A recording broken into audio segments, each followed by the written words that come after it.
In-laws are raging narcissists, but my fiancé refuses to go no contact and uses me as her buffer to endure their abuse. I've been dating my fiancé for 4 years and have been engaged for 7 months. We are trying to plan out a wedding for roughly fall next year. Her childhood was terrible and abusive, to put it mildly. Her parents were raging narcissists, and she was the scapegoat for her 2 brothers. She was abused and thrown out the moment she turned 18.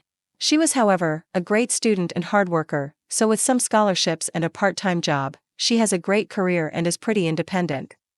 The problem is that she still had contact with her family. None of them have changed. Well, actually something has changed. They have become more financially dependent on her. They enjoy slowly creeping back into her life and emotionally blackmailing her for support or whatever she can do. They're not pleasant about it either. They're rude, smug, and generally enjoy being a nuisance. And my fiancé can't say no. No matter the horrible things they say or how they outright try and intimidate her openly. I've always known her family history and have always supported her through the issues with them, but in the last year or so they've become far more brazen and asinine. They come over to our house more often, they make messes all around the place. Her mother acts like she's the effing stepmother from Cinderella. Her dad drinks all my effing beer and empties out half the fridge. Her brothers stop by occasionally to act as mouthpieces for their parents. They practically trash the place and leave us to clean the mess. And where is my fiancé in all this? Quietly standing in the corner, practically shaking. I'm no fool here, there is legitimate trauma. There's her need to feel loved by them and her hoping they will appreciate her. Before one of you noble commenters states the obvious, she's been in therapy for this for years. I've tried to establish boundaries. For nearly 2 years I've been trying to push these clowns away. But this is her house she purchased, and no matter of contributions financial of otherwise she won't let me have a say on who comes into her house. She's been beaten down mentally and emotionally by them for so long. She has told me recently that she wants to earn their approval. How they were right about her. How she needs to be better for them. I've had too many emotional conversations with tears and begging to count, hoping she will take the steps to get better. But she's an adult. I can't force her to do anything. I love her, but I can't help but feel so resentful of what she's doing. It's agonizing watching someone you love, someone who you know deserves so much better, openly destroy themselves for people like her family. It's been painful watching her cry herself to sleep one too many night because of them. I've tried too many times to help her get out of their clutches. But I have to think of the future. What happens when we have kids? What happens when she is postpartum and invites them over? What happens if there is a medical emergency for either of us? What if our finances get tight and they still demand money? Tomorrow I'm going to tell her how I want to delay the wedding until firm boundaries are established. If she resents, I walk. I can't do it anymore. I refuse to watch a slow death like this any further. Talked to her and it went about as well as one could possibly expect. Currently getting myself set up in a hotel for a few days and working on possible long-term plans for moving out. Still a lot going on right now, but maybe sometime next week I'll be able to put everything together into one update. Update 1. The night after I made the first post I had decided that I was going to have a heart-to-heart with my fiancé about her family. However, she came back from work the next day early and I already was off that day, so I initiated the talk a little sooner than I planned. Essentially, I told her how this arrangement was not sustainable. I did not feel comfortable marrying her due to how much involvement her family has in her life, and I certainly did not feel comfortable bringing a child into this world with them. I didn't want to tell her cold turkey no contact with them, but strict limitations to start with on then coming over, and what they can do around the house. I also requested couples therapy before marriage. She wasn't happy. She was just staring angrily at me while I spoke, then started yelling at me when I finished. She told me I don't understand their dynamic and it worked for her. I told her that they're abusive people who will bleed her dry and I have never seen them show any decency to her. She told me she just had to work harder for them to appreciate her. I basically yelled at her that a parent's child shouldn't have to beg and plead and work for them to be loved. I finally told her that either she sets limits with them or I walk. She was livid, and since I was living in her house I was kicked out. So the past few days I have been staying in a hotel and have had my stuff taken out and put into storage. And frankly, it's been great. I am going to stay with family for a few weeks around mid-July, and after that I am going to go house searching for myself. I have spent the last couple days relaxing, catching up on movies and video games I haven't had time for, and could go back from work to a quiet room without her family tearing the place apart. Yesterday, however, things came to a head. We have basically been no contact since she booted me out, but I know every Saturday her family loves to spend the afternoon over and she uses me as a shield from their abuse. However, in a very petty move, I simply kept my phone muted all day and played games. I knew she would call back for help with her family, and at this point pure resentment was kicking in for her and I wanted nothing to do with her issues. By the end of the night she had sent me over a dozen texts and finally 2 frantic voicemails begging me to come home. I decided to come over to check up on her. Long story short, she was sobbing in the living room, and when I came to talk to her she was practically crushing my back, hugging me and sobbing. I gave her time to cool off and asked what happened. Long story short, her parents and brother came by to get money from her and say horrible stuff to her. She wanted to have me come over to help, but I was ignoring her, and when she tried to have one of her friends help out and everyone basically said, "F that," it all started clicking in for her. She kicked her family out, but not before they said some utterly vile stuff to her I won't repeat. She kept apologizing to me and told me over and over to come home.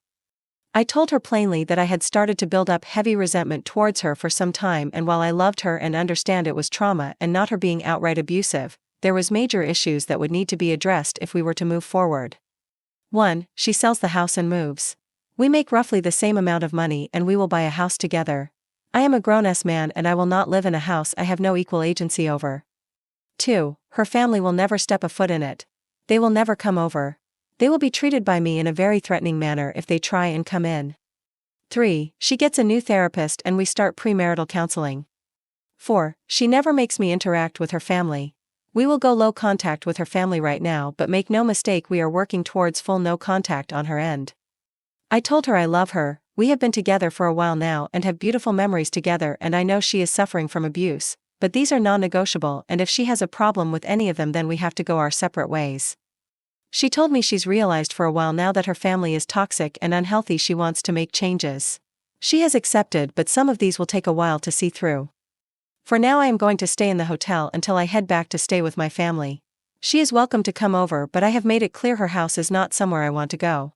Her and I are both off tomorrow, so we will spend the day here and maybe go out. This is obviously not over yet. Update 2. Despite all intentions of not updating until much later with the hopes of an improved relationship with my fiancée and her establishing boundaries with her toxic family, we are now broken up. Essentially what happened was, after last weekend where I left her for the time to deal with them herself, she seemed to finally grasp the situation and was open to changes, including boundaries and a possible move.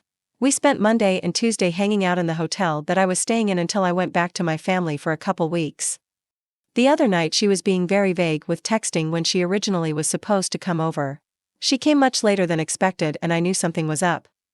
She basically unloaded on me how I was abusive, controlling, overly demanding, and unsupportive. It took me 5 effing seconds to figure out she was repeating verbatim some sort of rehearsed speech from her parents. And to be honest, I was so agitated at this point, despite making a huge gamble on her, I decided to be a prick about it. I asked her if her family told her to say this. She said they suggested it to her, but she came up with it herself. I asked her to explain in detail what I did. She said I was living like a parasite off her. I reminded her that I'm paying 50-50 for her effing mortgage, 50-50 for utilities and groceries as well. I have my own car I pay for. A job that makes just about as much as hers, unlike her effing leech parents who demand payments on the weekly and raid the kitchen on the weekends. I told her to try again with something better. She looked flustered and said I was trying to isolate her. I kinda smirked like a prick and told her that I have always supported her many friendships that she has destroyed on her own because no one wants to deal with her family or be used as a shield like me. I was practically demanding to know at this point why she is so committed on destroying her life for these people. She just kinda shouted that I don't understand her family and she's just trying to earn their love back, and was basically ranting at that point. It's just so staggering to see up close. I have ventured into a few subreddits to get perspectives, and if you have any familiarity with them you'll see how people who are victims of abuse by their own family can be so utterly broken by it that it'll wreck their brain to where they truly believe they are the problem and they deserve the abuse. Well, that's how she was. She was utterly broken and didn't want help. She didn't want to get better, she just wanted to get worse. It hit me like a truck, honestly, the realization. I really did feel like a fool for trying, even if it was what I was supposed to do in the first place. She was practically berserk at this point and I was just mentally exhausted and needed her to leave before someone called the police. She finally left, but I had a few concerned neighbors check on me. Some of her friends are aware as they have messaged me checking on the situation. I told them the truth and that I just needed to be alone to think what to do next right now. They have revealed that she has given them similar rants after they expressed concern for her. One had even heard that she may be possibly at risk of losing her job. She is definitely having some sort of mental break. From my understanding, she is now completely isolated. She is actually sprinting into a horrible lonely life right now. There's nothing I can do for her at this point, and as selfish as it sounds, I'm just glad it's going to be behind me. Update 3. Things have kinda wrapped up, but there were some loose ends. I completely forgot to change my mailing address, which I should have done ASAP, so a couple important things got sent to her house. I had to go pick them up, plus a final couple of items that I left there and decided I wanted to actually take. She was being difficult and not responding to messages in regards to them, so I had to go get them from her myself. I brought a mutual friend just in case. Thankfully, she was at least cooperative in letting me get my stuff, and it wasn't much of an issue. Everything else was, though. She had a lot of nasty things to say. Telling me she was already sleeping around. Telling me how happy she was now that I was gone. Telling me she's finally free of me, how she's going to be so much better off without me. A lot of generic insults and horrible things you would commonly expect from a nasty breakup. And you know what? It was so effing obvious it was a rehearsed script from her family, and you could easily see how miserable she was. She looked like a mess, like she hasn't slept in days. The house was a mess. She wasn't even yelling it. She sounded so exhausted and broken when she said it. She didn't even smile when she said anything. Just a face contorted in hate and anger. She was not the woman I knew anymore. That person was gone. When I was getting ready to leave, she was still going on. I was fed up and told her something along the lines of, "Congratulations. Your friends are gone. Your human shields are gone. Your engagement is over. Your support is gone. Anyone who ever treated you like a decent human being is gone. It's just you and your family. I hope you're happy while they bleed you dry." She just stood there. Literally just stood there and looked at me with indifference and walked away as I walked out the door. As we were leaving, the mutual friend Tiffany asked if I was okay. I reassured her I was, and I'm just trying to get myself set up to go home next week. She also confirmed that she hears my ex did lose her job for not showing up for several days and basically ghosting them. They're going to try an intervention next week and asked if I could participate, but I'm not delaying my travel because frankly I just want a clean break. I know for a fact that if I stay involved and only going to be witnessing the slow descent to either a full break or a self-deletion. I just can't do that. Despite all this, I'm actually excited for the future, and I have realized that I ignored way too many red flags at the beginning. Even with everything that happened, I know I'll be doing good and I'm going to be alright. Update 4. I'm currently back in my home state with family, refamiliarizing myself with the area. I have 100% decided to stay here permanently, and I'm starting the long process of looking up homes in the area. I've been doing great and hanging out with friends and family.